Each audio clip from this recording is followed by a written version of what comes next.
Hello friends, आपका स्वागत है मेरे YouTube channel N A for to success पर। हम लोग प्राचीन भारत का इतिहास कर रहे हैं। आज से हम लोग चोल वंश के प्रश्न उत्तर करेंगे। आज हम लोग प्रश्न संख्या 1 से 20 तक करेंगे व्याख्या के साथ। उससे पहले हम लोग चोल वंश को समझ लेते हैं, उसके बाद प्रश्न उत्तर करेंगे। चोल वंश का संस्थापक विजयालय था। विजयालय ने 850 ईस्वी में चोल वंश की स्थापना की थी। चोल वंश की राजधानी तंजौर थी और गंगैकोंड चोलपुरम भी थी। गंगैकोंड चोलपुरम को राजधानी राजेंद्र प्रथम ने बनाई थी। इसकी जो उप राजधानी थी वो कांची थी। इनका राज चिन्ह जो था वो बाघ था।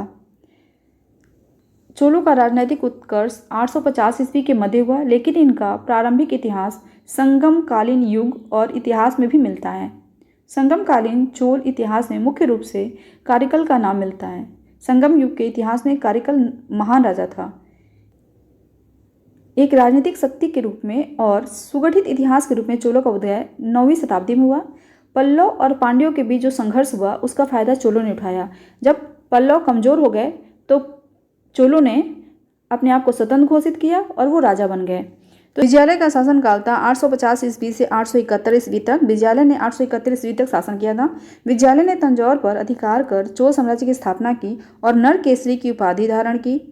विजयालय पूर्व में पल्लव का सामंत था। विजयालय ने तंजौर में एक दुर्गा मंदिर बनवाया था। आदित्य प्रथम 875 से 907 ईस्वी।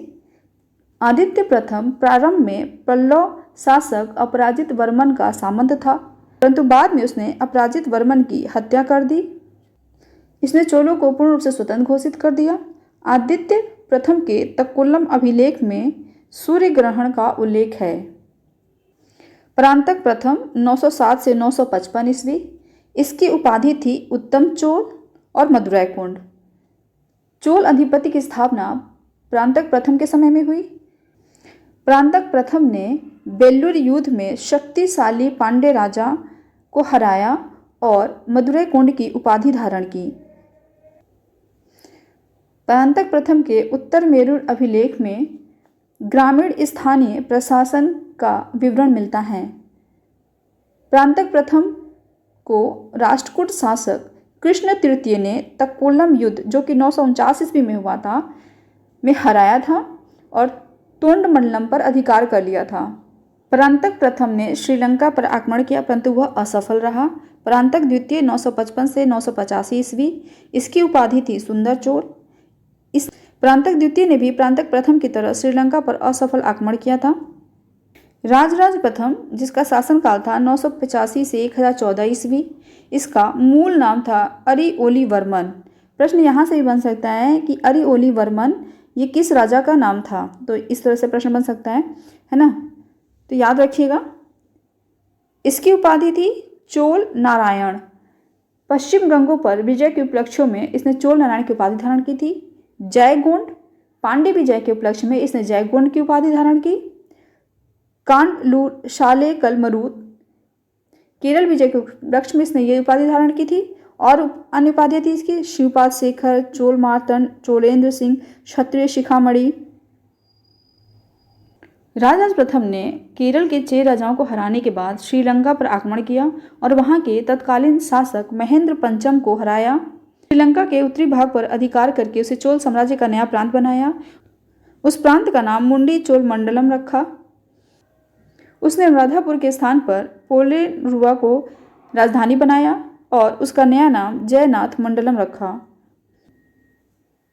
बृहदेश्वर मंदिर, उसका निर्माण समय था 1003 से 1010 ईस्वी। 1010 ईस्वी में ये बनकर पूरी तरह से तैयार हो गया था। 2010 में इसके 100 साल पूरे हो गए। ये जो मंदिर है ये 13 मंजिला मंदिर है और इसकी ऊंचाई लगभग 66 मीटर है। बृहदेश्वर मंदिर तंजौर में स्थित है। इसको राजराज प्रथम ने बनवाया था। इसका अन्य नाम राजराजेश्वरम पेरुवट्टयार कोविल है। यह मंदिर पूरी तरह ग्रेनाइट निर्मित है। यह मंदिर भगवान शिव की आराधना को समर्पित है। यह अपनी भव्यता, वास्तुशिल्प और केंद्रीय गुंबद से लोगों को आकर्षित करता है। इस मंदिर में नृत्य की 108 मुद्राओं को मूर्तियों के माध्यम से दर्शाया गया है। इस मंदिर के निर्माण कला की एक विशेषता यह है कि इसके गुंबद की परछाई पृथ्वी पर नहीं पड़ती है। पर्सी ब्राउन इस मंदिर के विमान को द्रविड़ शैली की सर्वोत्तम रचना तथा संपूर्ण मंदिर को समस्त भारतीय स्थापत्य की कसौटी मानते हैं। बृहदेश्वर मंदिर को यूनेस्को ने विश्व धरोहर स्थल घोषित किया है। अब हम लोग अगले वीडियो में राजेंद्र प्रथम के बारे में पढ़ेंगे, जो कि चोल वंश का सबसे प्रतापी राजा हुआ, और उसके बाद वाले राजा को भी हम लोग पढ़ेंगे। तो चलिए अब हम लोग प्रश्न उत्तर करते हैं।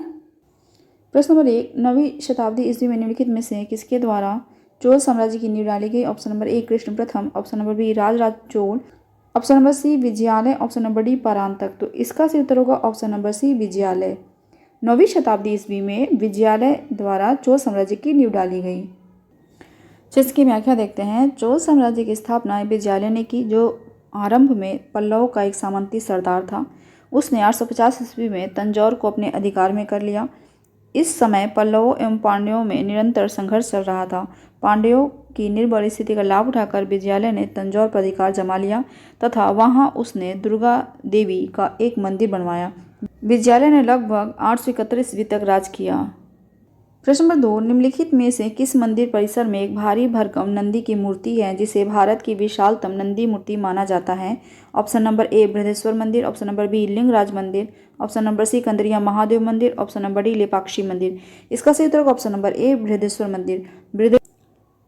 बृहदेश्वर मंदिर के परिसर में एक भारी भरकम नंदी की मूर्ति है जिसे भारत की विशालतम नंदी मूर्ति माना जाता है। जिसकी व्याख्या देखते हैं। चोल स्थापत्य के उत्कृष्ट नमूने तंजौर के शैव मंदिर, जो राजराजेश्वर या बृहदेश्वर नाम से प्रसिद्ध है, का निर्माण राजराज प्रथम के काल में हुआ था। भारत के मंदिरों में सबसे बड़ा तथा लंबा यह मंदिर द्रविड़ शैली का सर्वोत्तम नमूना माना जा सकता है।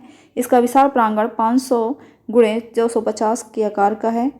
मंदिर के प्रवेश द्वार पर दोनों ओर 2 द्वारपालों की मूर्तियां बनी हैं। इस मंदिर के बहिर्भाग में नंदी की एकाश में विशाल मूर्ति बनी है जिसे भारत की विशालतम नंदी मूर्ति माना जाता है। प्रश्न नंबर 3, तंजौर का बृहदेश्वर मंदिर निर्मित हुआ था शासनकाल में चोल सम्राट? ऑप्शन नंबर ए परांतक प्रथम के, ऑप्शन नंबर बी राजराज प्रथम के, ऑप्शन नंबर सी राजेंद्र प्रथम के, ऑप्शन नंबर डी राजाधिराज प्रथम के। तो इसका सही उत्तर होगा ऑप्शन नंबर बी राजराज प्रथम के। तंजौर का बृहदेश्वर मंदिर निर्मित हुआ था राजराज प्रथम के शासनकाल में। प्रश्न नंबर 4, चोलों का राज्य किस क्षेत्र में फैला था? ऑप्शन नंबर ए विजयनगर क्षेत्र, ऑप्शन नंबर बी मालाबार तट, option number C Hoysala, option number D Coromandel तट दक्कन के कुछ भाग।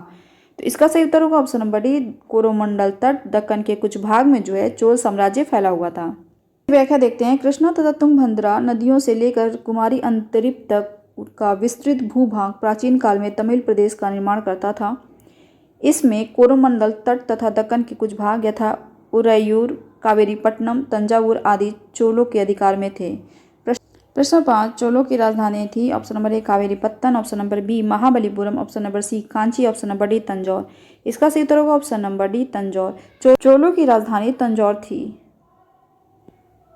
जिसकी व्याख्या देखते हैं। प्रश्नगत विकल्पों में चोलों की राजधानी तंजौर थी। इसके अतिरिक्त गंगैकोंड चोलपुरम भी चोलों की राजधानी बनी थी। संगम काल में चोलों की राजधानी उरैयूर थी।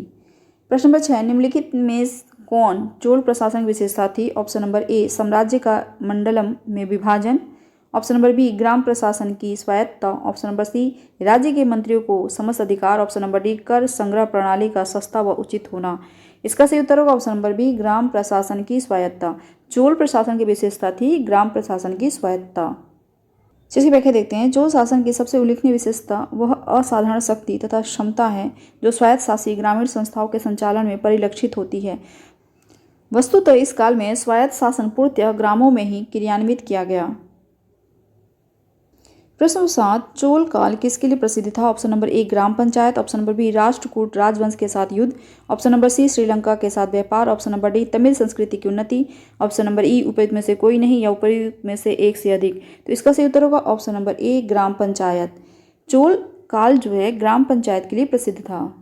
प्रश्न नंबर 8, चोल युग प्रसिद्ध था निम्न के लिए? ऑप्शन नंबर ए धार्मिक विकास, ऑप्शन नंबर बी ग्रामीण सभाएं, ऑप्शन नंबर सी राष्ट्रकूटों से युद्ध, ऑप्शन नंबर डी लंका से व्यापार। तो इसका सही उत्तर होगा ऑप्शन नंबर बी ग्रामीण सभाएं। चोल युग प्रसिद्ध था ग्रामीण सभाओं के लिए। प्रश्न नंबर 9, किस दक्षिण भारतीय राज्य में उत्तम ग्राम प्रशासन था? Option number A Chera, option number B Chalukya, option number C Chola, option number D Vatapi. इसका सही उत्तर होगा ऑप्शन नंबर सी चोल। दक्षिण भारतीय राज्य चोल में उत्तम ग्राम प्रशासन था। प्रश्न नंबर 10, कुशल ग्रामीण प्रशासन के लिए प्रसिद्ध राजवंश था? Option number A Chola, option number B Rashtrakuta, option number C Chalukya, option number D Pallava. इसका सही उत्तर होगा ऑप्शन नंबर ए चोल। कुशल ग्रामीण प्रशासन के लिए प्रसिद्ध राजवंश था चोल। प्रश्न 11 कौन सा मध्यकालीन भारतीय समाज व्यापक स्तर पर स्थानीय स्वशासन के प्रसिद्ध था? Option number A Chalukya, option number B Chola, option number C Solanki, option number D Parmar, option number E उपरोक्त में से कोई नहीं या उपरोक्त में से एक से अधिक। तो इसका सही उत्तर होगा option number B Chola. Chola साम्राज्य व्यापक स्तर पर स्थानीय स्वशासन के लिए प्रसिद्ध था। प्रश्न नंबर 12 चोलों के अधीन ग्राम प्रशासन के बहुत से ब्यौरे जिन शिलालेखों में हैं वे कहाँ हैं? Option number A Thanjavur, option number B Uraiyur, option number C Kanchipuram, option number D Uttaramerur. तो इसका सही उत्तर होगा option number D Uttaramerur. चोलों के अधीन ग्राम प्रशासन के बहुत से ब्यौरे उत्तर मेरूर शिलालेख में हैं। चलिए व्याख्या देखते हैं। चोलों के अधीन ग्राम प्रशासन में ग्राम सभा की कार्यकारिणी समितियों की कार्यप्रणाली का विस्तृत विवरण हम उत्तर मेरूर से प्राप्त लेखों के माध्यम से प्राप्त करते हैं। प्रत्येक ग्राम में अपनी सभा होती थी जो प्रायः केंद्रीय नियंत्रण से मुक्त होकर स्वतंत्र रूप से ग्राम शासन का संचालन करती थी। प्रश्न 13 चोल शासकों के शासनकाल में निम्नलिखित में से कौन सा वारियम उद्यान प्रशासन का कार्य देखता था? Option number A Pon Variyam, option number B Eri Variyam, option number C Thotta Variyam, option number D Samvatsara Variyam. इसका सही उत्तर option number C Thotta Variyam. Chola शासकों के शासनकाल में टोट वारियम उद्यान प्रशासन का कार्य देखता था। जिसकी व्याख्या देखते हैं। चोलकालीन गांवों के गतिविधियों की देखरेख एक कार्यकारिणी समिति करती थी जिसे वारियम कहा जाता था। उद्यान प्रशासन का कार्य देखने वाली समिति को टोट वारियम कहा जाता है, जबकि संवत्सर वारियम को वार्षिक समिति, एरियम वारियम को तालाब समिति तथा पोन वारियम को स्वर्ण समिति कहते थे। प्रश्न नंबर 14 निम्न कथनों पर विचार कीजिए। कथन 1 है चोलों ने पांड्य तथा चेर शासकों को पराजित कर प्रायद्वीपीय भारत पर प्रारंभिक मध्यकालीन समय में अपना प्रभुत्व स्थापित किया। कथन 2 है चोलों ने दक्षिण पूर्वी एशिया के शैलेंद्र साम्राज्य के विरुद्ध सैन्य चढ़ाई की तथा कुछ क्षेत्रों को जीता। उपरोक्त कथनों में से कौन सा या से सही है या है? ऑप्शन नंबर ए केवल 1, ऑप्शन नंबर बी केवल 2, ऑप्शन नंबर सी दोनों 1 और 2, ऑप्शन नंबर डी दोनों में से कोई भी नहीं। चोलों ने पांड्य तथा चेर शासकों को पराजित कर प्रायद्वीपीय भारत पर प्रारंभिक मध्यकालीन समय में अपना प्रभुत्व स्थापित किया, तो ये सही है। कथन 2 है चोलों ने दक्षिण पूर्वी एशिया के शैलेंद्र साम्राज्य के विरुद्ध सैन्य चढ़ाई की तथा कुछ क्षेत्रों को जीता, ये भी सही है। दोनों कथन सही है, तो इसलिए जो है इसका सही उत्तर हो जाएगा ऑप्शन नंबर सी दोनों 1 और 2। की व्याख्या देख लेते हैं। द्रविड़ देश में चोल आधिपत्य की स्थापना वस्तुतः परांतक प्रथम ने की थी। उसने मदुरा के पांड्य राजा को हराकर मदुरा को उपाधि धारण की। राज प्रथम तंजौर अभिलेख के अनुसार सिंघल श्रीलंका के राजा महेंद्र पंचम ने पांड्य केरल चेर के राजाओं का एक संघ बनाया जो चोल नरेश राजराज प्रथम के विरुद्ध था। इस संघ का भेदन करने के लिए राजराज प्रथम ने सबसे पहले चेर राज्य केरल पर आक्रमण किया और कंडलूर के मैदान में परास्त किया। राजराज प्रथम एवं उसके पुत्र राजेंद्र प्रथम ने दक्षिण पूर्वी एशिया के शैलेंद्र साम्राज्य के विरुद्ध सैन्य चढ़ाई की तथा कुछ क्षेत्रों को जीत लिया, अतः दोनों कथन सही है। प्रश्न 15 चोल काल में निर्मित नटराज की कांस्य प्रतिमाओं में देवाकृति प्रायः ऑप्शन नंबर ए अष्टभुज है, ऑप्शन नंबर बी षटभुज है, ऑप्शन नंबर सी चतुर्भुज है, ऑप्शन नंबर डी द्विभुज है। इसका सही उत्तर होगा ऑप्शन नंबर सी चतुर्भुज है। चोल काल में निर्मित नटराज की कांस्य प्रतिमाओं में देवाकृति चतुर्भुज है। जिसकी व्याख्या देखते हैं। चोल कलाकारों ने तक्षण कला में भी सफलता प्राप्त की है। उन्होंने पत्थर तथा धातु की बहुसंख्यक मूर्तियों का निर्माण किया। पाषाण मूर्तियों से भी अधिक धातु कांस्य मूर्तियों का निर्माण हुआ। सर्वाधिक सुंदर मूर्तियां नटराज शिव की हैं जो बड़ी संख्या में मिली हैं। इन्हें शिव की श्रेष्ठतम प्रतिमा रचनाओं में शामिल किया जाता है। ये मूर्तियां प्रायः चतुर्भुज हैं। प्रश्न 16 निम्नलिखित में से किसको दक्षिण भारत के विशेषकर चोल युग के स्थापत्यों की विश्व में श्रेष्ठतम प्रतिमा रचना माना जाता है? Option number A Mahishasuramardini, option number B Nataraj, option number C Ram, option number D Somaskanda. तो इसका सही उत्तर होगा option number B Nataraj. Nataraj को दक्षिण भारत के विशेषकर चोल युग के स्थापत्यों की विश्व में श्रेष्ठतम प्रतिमा रचना माना जाता है।